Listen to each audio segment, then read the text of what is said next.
ಬೆಂಗಳೂರು ದಕ್ಷಿಣ ಕ್ಷೇತ್ರ ಗೆಲ್ಲೋದಕ್ಕೆ Congress master plan ಮಾಡಿದೆ. ಖುದ್ದು ರಣತಂತ್ರ ರೂಪಿಸ್ತಾ ಇದ್ದಾರೆ ರಾಮಲಿಂಗಾರೆಡ್ಡಿ. ಮಗಳ ಗೆಲುವಿಗಾಗಿ ರಾಮಲಿಂಗಾರೆಡ್ಡಿ ಹೆಣದ ತಂತ್ರ ಏನು ಹಾಗಿದ್ರೆ? ಬೆಂಗಳೂರು ದಕ್ಷಿಣ ಕ್ಷೇತ್ರ ಅಂದ್ರೆ ಅದು ಬಿಜೆಪಿಯ ಭದ್ರಕೋಟೆ ಇದ್ದ ಹಾಗೆ. ಸೊ ಇದನ್ನ ವಶಪಡಿಸಿಕೊಳ್ಳೋದಕ್ಕೆ ಪ್ಲಾನಿಂಗ್ ನಡೀತಾ ಇದೆ ಕಾಂಗ್ರೆಸ್ನಿಂದ. ದಕ್ಷಿಣದಲ್ಲಿ ರಾಮಲಿಂಗಾರೆಡ್ಡಿ ಪ್ಲಾನ್ ವರ್ಕೌಟ್ ಆಗತ್ತಾ ಅಂತ ಪ್ರಯತ್ನಗಳಂತೂ ಈಗ ಸಚಿವ ರಾಮಲಿಂಗಾರೆಡ್ಡಿ ಅವರ ಕಡೆಯಿಂದ ಆಗ್ತಾ ಇದೆ. ರಣತಂತ್ರಗಳನ್ನು ರೂಪಿಸ್ತಾ ಇದ್ದಾರೆ. ಅವರ ಮಗಳು ಸೌಮ್ಯ ರೆಡ್ಡಿ ಅಭ್ಯರ್ಥಿ ಆಗಿರೋದ್ರಿಂದ ಗೆಲ್ಲಿಸ್ಕೊಳ್ಳೇಬೇಕು ಅನ್ನೋ ಕಾರಣಕ್ಕಾಗಿ. ಡೀಟೇಲ್ಸ್ ಕೊಡ್ತಾರೆ ಗಣಪತಿ, ಲೈವ್ನಲ್ಲಿ ಜಾಯ್ನ್ ಆಗ್ತಾ ಇದ್ದಾರೆ.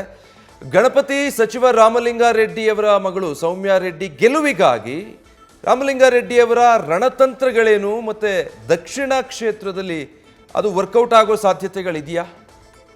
ಖಂಡಿತ ನೋಡಿ ವಿಜಯ್, ಈಗಾಗಲೇ ಬೆಂಗಳೂರು ದಕ್ಷಿಣ ಬಿಜೆಪಿಯ ಭದ್ರಕೋಟೆ ಆಗಿದ್ರು ಕೂಡ ಹಿಂದಿನ ವಿಧಾನಸಭೆ ಚುನಾವಣೆಯ ಫಲಿತಾಂಶವನ್ನು ಇಟ್ಕೊಂಡು ಬೆಂಗಳೂರು ದಕ್ಷಿಣ ಲೋಕಸಭಾ ಕ್ಷೇತ್ರವನ್ನು ಗೆಲ್ಲಬೇಕು ಅಂತ ರಾಮಲಿಂಗಾರೆಡ್ಡಿ ಅವರು ಒಂದಷ್ಟು ರಣತಂತ್ರವನ್ನು ಮಾಡ್ತಾ ಇದ್ದಾರೆ.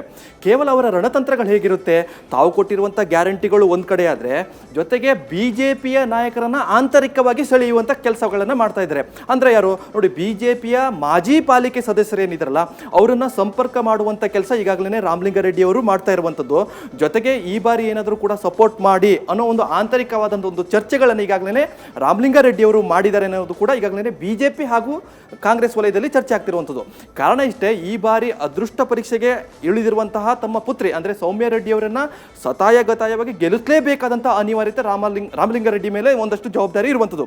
ಈ ಹಿನ್ನೆಲೆಯಲ್ಲಿ ಈಗಾಗಲೇ ಬಿಜೆಪಿಯವರಿಗೂ ಕೂಡ ಒಂದಷ್ಟು ಕಾಳಾಗ್ತಾ ಇರುವಂಥದ್ದು. ಅಂದರೆ ಆಂತರಿಕವಾಗಿ ಸಪೋರ್ಟ್ ಮಾಡಬೇಕು. ಹೀಗಾಗಿ ತೇಜಸ್ವಿ ಸೂರ್ಯ ಅವರಿಗೂ ಕೂಡ ಎಲ್ಲೋ ಒಂದು ಕಡೆ ಆತಂಕ ಮನೆ ಮಾಡಿರುವಂಥದ್ದು. ಈ ಹಿನ್ನೆಲೆಯಲ್ಲೂ ಕೂಡ ಅವರು ಸಾಕಷ್ಟು ಘಟಾನುಘಟಿ ನಾಯಕರನ್ನ ತಮ್ಮ ಕ್ಷೇತ್ರದಲ್ಲಿ ಕರೆತಂದು ಪ್ರಚಾರಕ್ಕೆ ಇಳಿಸ್ತಾ ಇದ್ದಾರೆ.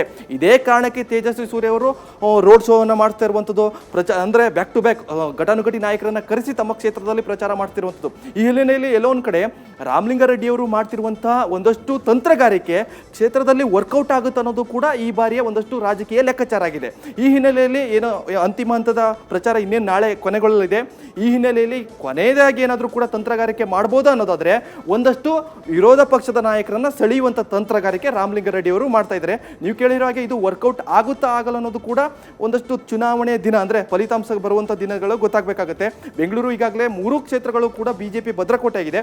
ಅದನ್ನು ವಶಪಡಿಸಿಕೊಳ್ಳೋಕ್ಕೋಸ್ಕರ ಈ ಬಾರಿ ಶತಾಯಗತಾಯ ತಂತ್ರಗಾರಿಕೆಯನ್ನು ರಾಮಲಿಂಗಾರೆಡ್ಡಿ ಅವರು ಮಾಡ್ತಾ ಇರುವಂಥದ್ದು. Vijay, thank you Ganapati. News first ನಿರ್ಭೀತಿಯಿಂದ ನಿಮ್ಮ ಪರವಾಗಿ.